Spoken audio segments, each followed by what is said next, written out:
اعوذ باللہ من الشیطان الرجیم بسم اللہ الرحمن الرحیم. عزیز طلبہ و طالبات، السلام علیکم. آج سپٹمبر کی پہلی تاریخ ہے، 1 سپٹمبر. تو درجہ 12 کے لیے آج جو ہمارا موضوع ہے اردو ناول، صرف اردو ناول کی تاریخ، اس پر ہم آج بات کریں گے. تو میں یہ پڑھتا ہوں اور آپ کو سمجھاتا ہوں، آپ توجہ رکھنا. قصہ جب تک خوابوں اور خیالوں کی بھول بلیوں میں گم رہا داستان کہلایا. کیونکہ جو فکشن ہے، فکشن میں آتا ہے داستان، ناول، افسانہ، یہ ان کو فکشن بولتے ہیں. فکشن کے لیے جو ایک مشترکہ چیز ہے وہ ہے قصہ، یعنی کہ قصے کے بغیر کہانی آگے نہیں بڑھ سکتی ہے. قصے کے بغیر کہانی آگے نہیں بڑھ سکتی ہے. تو یہ قصہ جب تک خوابوں اور خیالوں کی بھول بلیوں میں گم رہا. بھول بلیوں سے مراد ہے پیچیدگیاں، یعنی کہ جہاں انسان کھو جائے کہ اب میں کہاں جاؤں. تو جب تک یہ خوابوں اور خیالوں کی بھول بلیوں میں گم رہا قصہ، تب تک یہ داستان کہلایا. یعنی کہ صرف جو پہلا داستان کے لیے جو قصہ تھا، تو اس میں صرف وہ خوابوں اور خیالوں کی دنیا ہوتی تھی، وہ عملی زندگی نہیں ہوتی تھی، وہ پریکٹیکل لائف نہیں ہوتی تھی. یعنی کہ اس وقت جو قصے ہوتے تھے ان میں صرف فوق الفطری عناصر ہوتے تھے، مافوق الفطری عناصر ہوتے تھے ان میں، اور وہ خوابوں اور خیالوں کی دنیا ہوتی تھی کہ جو ہماری چلتی پھرتی زندگی ہے، جو ہماری عملی زندگی ہے، تو اس عملی زندگی سے ان قصوں کا دور دور تک کوئی واسطہ نہیں ہوتا تھا. یعنی کہ اس وقت جو قصہ بیان ہوتا تھا وہ صرف خوابوں اور خیالوں کی دنیا ہوتی تھی. جب اس سے نکل کر حقیقت کی دنیا میں داخل ہوا، یہی قصہ جب خوابوں اور خیالوں کی بھول بلیوں سے نکلا اور جب یہ حقیقت کی دنیا میں داخل ہوا یہ قصہ، تو ناول کے نام سے یاد کیا جانے لگا. پھر اس قصے کو ناول کا نام دیا گیا. یعنی کہ داستان میں جو قصہ ہوتا تھا وہ اس میں خوابوں اور خیالوں کی دنیا ہوتی تھی، لیکن اس کے بعد جو ناول میں جو قصہ ہوتا تھا، تو جس قصے پر ناول کی بنیاد رکھی جاتی تھی، تو وہ قصہ وہ ہماری حقیقت کی زندگی سے، ہماری حقیقی دنیا سے، ہماری حقیقی زندگی سے اس کا گہرا واسطہ ہوتا تھا، رابطہ ہوتا تھا. گویا ناول داستان کی ہی ترقی یافتہ شکل ہے. گویا جو یہ ناول ہے یہ داستان ہی ہے، لیکن یہ داستان کی ترقی یافتہ شکل ہے. کیونکہ اس سے پہلے جو داستان تھی اس میں وہ خوابوں اور خیالوں کی دنیا اس میں ہوتی تھی. اس میں اگر ہیرو کو کوئی مشکلات پیش آتی تھی تو وہ سلیمانی ٹوپی پہن کر غائب ہوتا تھا. اس میں جادوگر اور جادوگرنیوں کا زیادہ رول ہوتا تھا. تو ہیرو اگر کوئی کام کرتا، اگر اس میں کوئی جدوجہد کا پہلو نظر آتا، اس میں جدوجہد کا پہلو نظر نہیں آتا، بلکہ وہ صرف یہ جو دیو فریت اور یہ بھوت وغیرہ، انہی کا سہارا لے کر، جادو کا سہارا لے کر وہ آگے بڑھتا تھا. لیکن ناول میں ایسا نہیں ہوتا ہے. ناول میں جو قصے بیان ہوتے ہیں ان کا ہماری حقیقی زندگی سے، ہماری چلتی پھرتی زندگی سے ان کا گہرا تعلق ہوتا ہے. داستان فرصت اور کم علمی کے زمانے کی پیداوار تھی. یہ داستان جو ہے یہ فرصت، کیونکہ اس وقت لوگ جب داستان سنائی جاتی تھی تو اس وقت لوگوں کے پاس کافی فرصت تھی، تو اور اس وقت کم علمی بھی تھی. تو لہذا یہ داستان جو ہے یہ فرصت اور کم علمی کے زمانے کی پیداوار تھی. یہ اس دور کی پیداوار ہے جہاں انسان کے پاس کافی فرصت تھی، کافی مہلت تھی، کافی وقت تھا. وہ قصہ کہانیاں سننے کا شوق رکھتا تھا، خود بھی سنتا تھا، خود دوسروں کی بھی سنتا تھا، اپنی بھی سناتا تھا، اور اس طرح سے وہ اس کے لیے یہی انٹرٹینمنٹ کا ایک ذریعہ تھا. اور یہ کم علمی، اس وقت کم علمی تھی، کیونکہ اس وقت سائنس ٹیکنالوجی کا دورہ نہیں تھا. اس کے برعکس ناول کم فرصتی، جب ناول وجود میں آیا تو وہ کس دور کی پیداوار ہے؟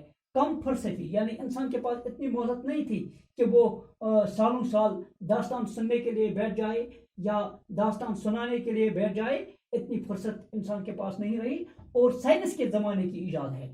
ناول کم فرصتی اور سائنس کے زمانے کی ایجاد ہے, کیونکہ جب ناول وجود میں آیا اس وقت سائنس کا بول بالا تھا, اس وقت علم سائنس نے کافی ترقی کی تھی, تو لہذا اس سائنسی ترقی کی وجہ سے انسان کے پاس فرصت کے یہ لمحات کم ہوتے گئے.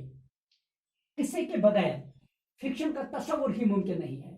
یہ قصہ جو ہے اس کے بغیر ہم فکشن کا تصور ہی نہیں کر سکتے ہیں.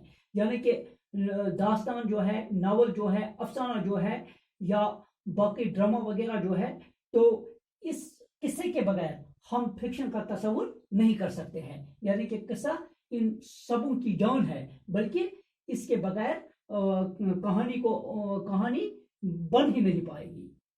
البتہ ایک تبدیلی یہ ہوئی کہ اس قصے میں ایک تبدیلی یہ ہوئی کہ یہی قصہ حقیقت کی ترجمانی کے لیے استعمال ہونے لگا. پہلے پال یہ قصہ جب ہم بیان کرتے تھے, یہ قصہ کیا ہوتا تھا, اس میں صرف خوابوں اور خیالوں کی دنیا ہوتی تھی. لیکن ناول میں جب یہ قصہ آیا تو یہاں پہ کیا ہوا, یہ تبدیل ہوا کہ اس کا حقیقت کی زندگی, یہ قصہ حقیقت کی ترجمانی کے لیے استعمال ہونے لگا. کہ جو ہماری حقیقی زندگی ہے, حقیقی زندگی میں ہمارے جو مسائل ہوتے ہیں, جو ہمارے معاشی مسائل ہیں, جو ہمارے اقتصادی مسائل ہیں, جو ہمارے سماجی مسائل ہیں, جو ہمارے سیاسی مسائل ہیں, جو ہمارے مذہبی مسائل ہیں, ان تمام مسائل کی ترجمانی اس ناول کے قصے سے ہوئی, کیونکہ اس کا ہماری حقیقت کی دنیا سے, ہماری حقیقی زندگی سے اس کا قریبی رشتہ ہے. یعنی کہ قصہ خوابوں اور خیالوں کی دنیا سے باہر نکلا اور ہماری حقیقی زندگی کی تصویر, ہماری حقیقی زندگی کی تصویر اور ہر روپ میں اس نے ہماری زندگی کو پیش کیا, اور روپ بدل کر ناول کہلایا. اس قصے نے اپنا روپ بدلا اور یہی قصہ ناول کہلایا. کیا روپ اس نے بدلا, یعنی کہ یہ خوابوں اور خیالوں کی دنیا سے نکل کر ہماری حقیقی زندگی کی ترجمانی کرنے لگا. تو اس طرح سے اس نے اپنا روپ بدل کر اس کو ناول یہ کہلایا. ناول کی تعریف کرنا چاہیے تو مختصر لفظوں میں ہم یہ کہہ سکتے ہیں کہ ناول وہ نثری قصہ ہے. ناول کی تعریف یوں ہے کہ ناول وہ نثری قصہ ہے جس میں ہماری زندگی کی تصویر ہو بہو پیش کی گئی ہو. یہ ہماری زندگی کی ہو بہو تصویر ہے. ناول ہماری زندگی کی ہو بہو تصویر ہے. یعنی کہ جو کچھ ہماری زندگی میں جتنے بھی مسائل ہیں, جتنے بھی مسائل سے ہمیں دوچار ہونا پڑتا ہے, اور ہمارے سماج میں جو بھی اچھائی ہے یا جو بھی برائی ہے, ہماری زندگی کا ہر رنگ, ہماری زندگی کا ہر روپ ناول میں ہمیں ناول کے قصے میں ہمیں دیکھنے کو ملتا ہے. خلاصہ کلام, مختصر ہم یہ کہہ سکتے ہیں, خلاصہ کلام سے مراد ہے ہم مختصر یہ کہہ سکتے ہیں کہ ناول ایک ایسا آئینہ خانہ ہے, یہ ایک ایسا شیش خانہ ہے. شیش خانہ, آئینہ خانہ سے مراد ہے جہاں شیشوں کو تراشا جاتا ہے, جہاں شیشوں کو بنایا جاتا ہے, سنوارا جاتا ہے, جس میں زندگی کے سارے روپ دیکھے جا سکتے ہیں. جس طرح ہم آئینے میں اپنی تصویر دیکھتے ہیں, جس طرح ہم آئینے سے اپنی تصویر مانگتے ہیں, اپنے آپ کو بناؤ سنگار کر کے ہم آئینہ دیکھتے ہیں اور اپنی حالت کا جائزہ لیتے ہیں, اسی طرح یہ ناول جو ہے, ناول خلاصہ کلام یہ ہے کہ ناول ایک ایسا آئینہ خانہ ہے. یہ ناول ایک ایسا شیش محل ہے, ایک ایسا شیش خانہ ہے, ایسا کارخانہ ہے شیشے کا جس میں زندگی کے سارے روپ دیکھے جا سکتے ہیں. اس ناول میں ہم زندگی کا ہر روپ دیکھ سکتے ہیں. یعنی کہ اقتصادی حالت ہماری کیا ہے, معاشی حالت ہماری کیا ہے, سیاسی حالات کیا ہے, مذہبی حالات کیا ہے, اخلاقی حالات کیا ہے. یعنی کہ ہماری زندگی کے جتنے بھی مسائل ہیں تو ناول میں ہم ان کو پیش کر سکتے ہیں.